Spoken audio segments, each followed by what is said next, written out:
Hello everyone, and welcome back to Lakeside, where I'm doing this little dumped car cameo scene. So I thought it's not about showing you so much about how far I've got, it's more to do with the process of how I've done it, just in case you might like to take up the idea. It's a method I've used several times before on Lakeside, where it's either too cold up there or it's in a difficult place to get to. So I tend to do the little dioramas off-site when it gets to that kind of condition. And likewise with this, A, it's too cold up there at the moment, and B, it's in quite a difficult place to get to. I can get to it, but I can't get round the back side very easily. So I decided to do it off-site on the famous kitchen table with my coffee cup there. The way I do it is, in this particular case, it's just one of the methods I use. I get a sheet of paper. In this case, it was an A4 sheet of paper, which I just folded in half, and then tucked in between is just some ordinary cling film, which you would use to cover up food, etc., that sort of thing.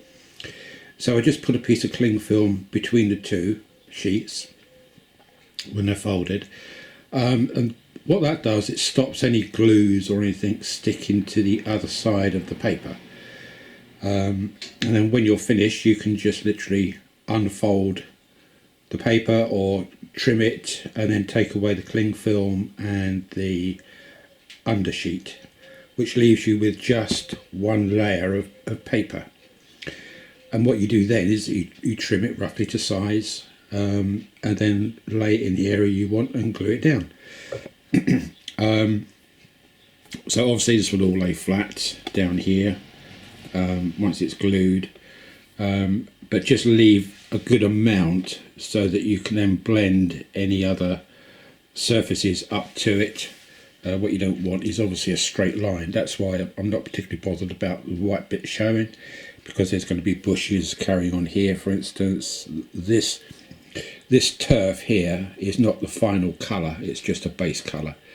So I will put this turf down around the outside and continue it down, and then I will go over the whole lot with a slightly different shade to mix it up. So that's the method. So back to the diorama itself, it's still a bit wet as regards paint, and the glue is probably now set, but I'm just waiting for the scorched black to go off, and then it can go up onto Lakeside. So what I've got is 3 people on there. I've got the guy here who's seen the copper and he's going, no, I mean, he's been inside a few times, this guy. Visited the big house, stayed there a few times. This guy, he's got a jackhammer thing which he's wielding, and he's not quite sure what to do. He doesn't know whether to just run, leg it, or give a go to the policeman there. He's not quite sure at the moment. I think probably what's going to end up is that they're going to leg it down the alleyway, both of them. So now onto the actual vegetation. So I've put in underbushes, which you can possibly see around this side. You can see them just there. So they will go right up against the railing, that side and that side. They will go up against that black railing. And then the other 2 sides will be the sides of where that side will butt up to the churchyard, and this will come down and continue down the road where the cattle trucks are. So the 2 rear wheels which I took off, I've taken them off the axle and just leant them up against the burnt out car on that side, and this wheel here has been taken off by this chap here, ready to go down to some place for selling or their own use.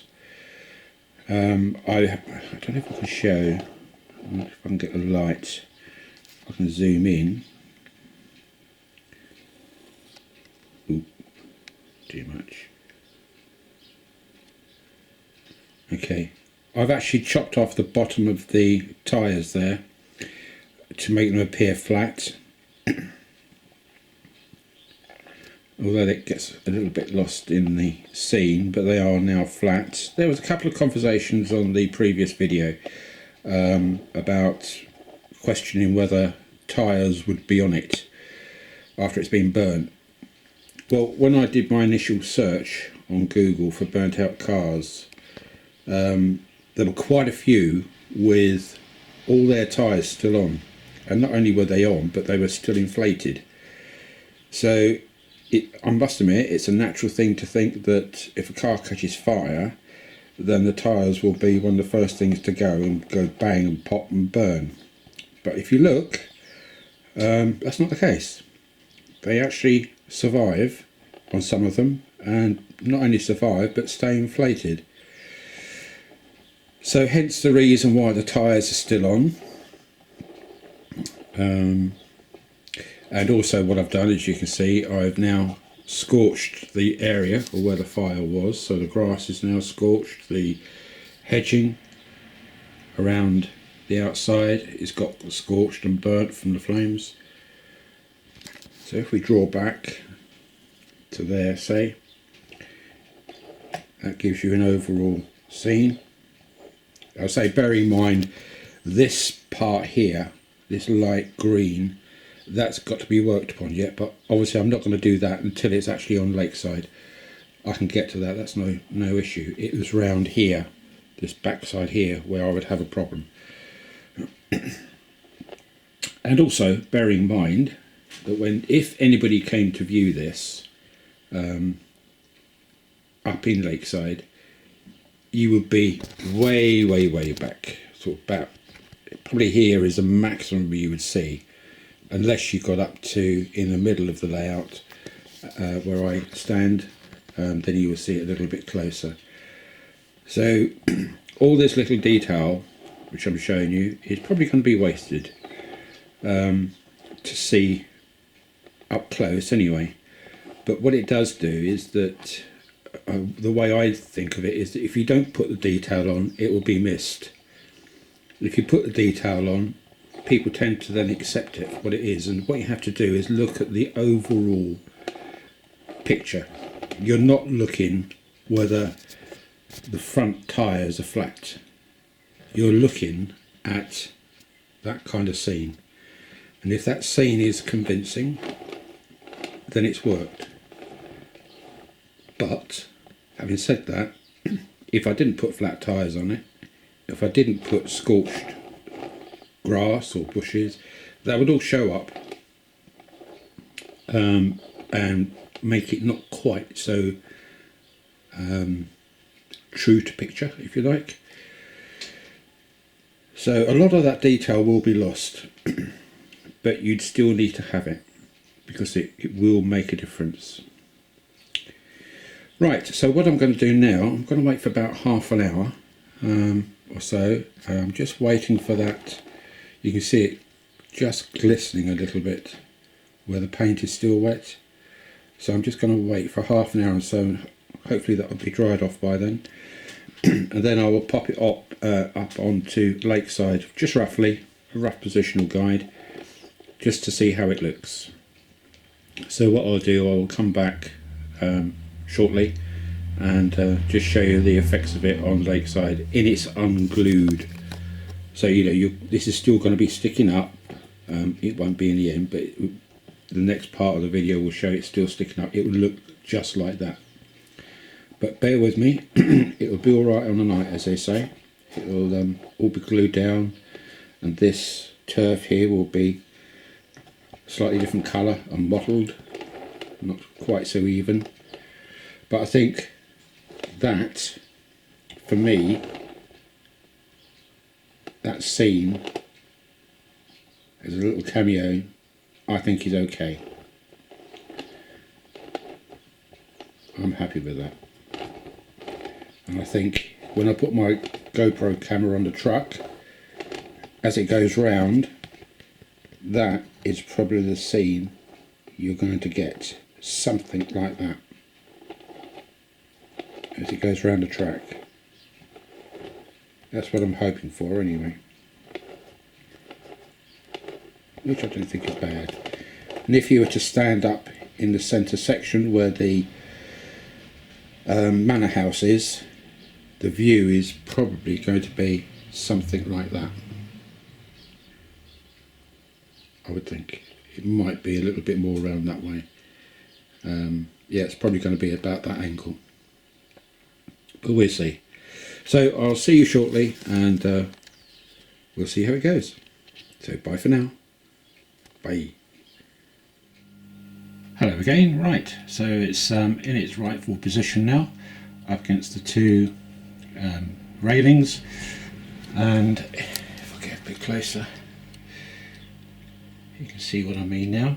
So what I've got to do is just, where's my finger, I'll increase that hedging just slightly and put perhaps some trees there. I don't want too much because the camera won't be able to pick it up and see through it, so it's going to stay fairly low, but I think you can get the gist. The best view to get, so about there, you can get the gist of what's going to happen. So this fawny colour grass here will bleed down and stop and gradually turn into the road here. It just makes a nice little scene from there. So I think that will work. Well, it will work. I know it will.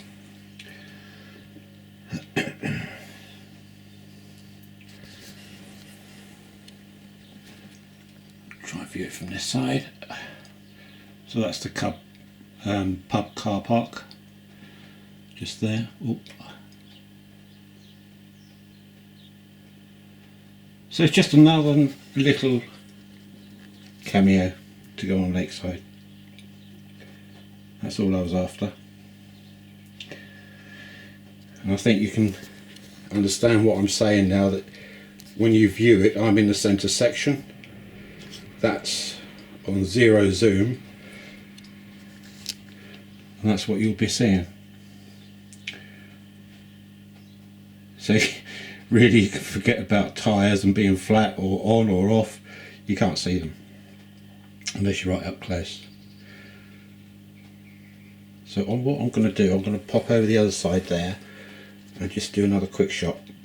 So I'll be back shortly. Right, so this is being viewed now from the side of the engine shed and turntable, and looking across to the pub and the terrace houses, the churchyard, and that's the scene. So we just gradually zoom in a bit.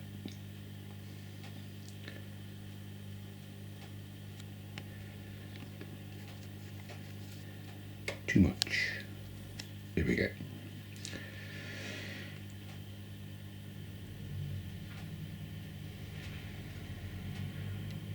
Yeah, that's looking okay. I'm pleased with that. And like I say, when you come round the corner, or when I put the camera on this track here and come round the corner, it'll have perfect sight line to show that up. Good. Right, well, what I'm going to do now I know it fits, I should be gluing that down and leave that to dry. Probably leave that to dry today, and then come up tomorrow, hopefully, if I'm allowed, and finish that area. Good. Well, I'm hoping you can see the gradual progression of it, and we'll see what it's like when it's finished. Okay folks, so bye for now, and I hope you'll be in a pleasant surprise. Hopefully if I can get it done by the end of the weekend. If I do, then I'll pop a video up. So bye for now, and take care. Bye.